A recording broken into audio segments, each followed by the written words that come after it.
अस्सलाम वालेकुम, मेरा नाम डॉक्टर हारून लतीफ़ है। मैं क्लिनिकल एम्ब्रियोलॉजिस्ट हूँ और CEO हूँ लाइफ लाहौर का। ये in continuation of our success stories जो हम अपने फ्यूचर पेशेंट्स के साथ और लोगों के साथ शेयर करते हैं, उसी से रिलेटेड ये यंग कपल हमारे पास आया विद प्राइमरी इनफर्टिलिटी। 4 साल हो गए थे इन लोगों की शादी को, पर कंसीव नहीं हो रहा था। इनिशियल इन्वेस्टिगेशंस में हमें पता लगा कि मेल फैक्टर था, जिसमें हस्बैंड की सीमन एनालिसिस की रिपोर्ट नील आ रही थी, जिसको हम एजोस्पर्मिया कहते हैं।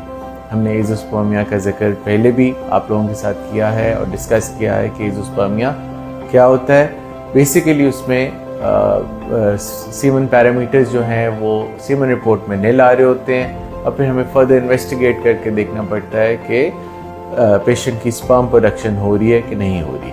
वो एक टेस्ट है जिसको हम टीज़ा कहते हैं। उस टेस्ट से हम टेस्टिस से डायरेक्टली स्पर्म्स रिट्रीव करके और उनको फिर IVF ICSI ट्रीटमेंट में इस्तेमाल कर सकते हैं प्रेगनेंसी के लिए। इन कपल का भी सिमिलरली एग्जैक्टली यही प्रॉब्लम था, यही केस था, जिसमें लकीली जब हमने टीज़ा किया मेल पार्टनर का तो हमें अच्छे क्वालिटी के स्पर्म्स रिट्रीव हो गए, और फिर हमने इनका ICSI ट्रीटमेंट प्लान कर लिया।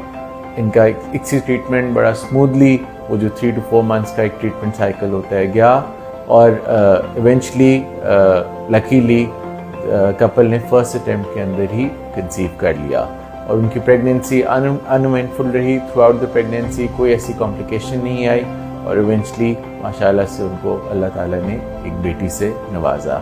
We are very happy for the couple, they are obviously also very happy. और इसमें बहुत इंपॉर्टेंट फैक्टर ये है कि मेल फैक्टर अगर सवेयर भी हो, जिस तरह के एजोस्पर्मिया होता है, उसका काफ़ी बेहतर तरीके से, सक्सेसफुल तरीके से ट्रीटमेंट किया जा सकता है। Thank you.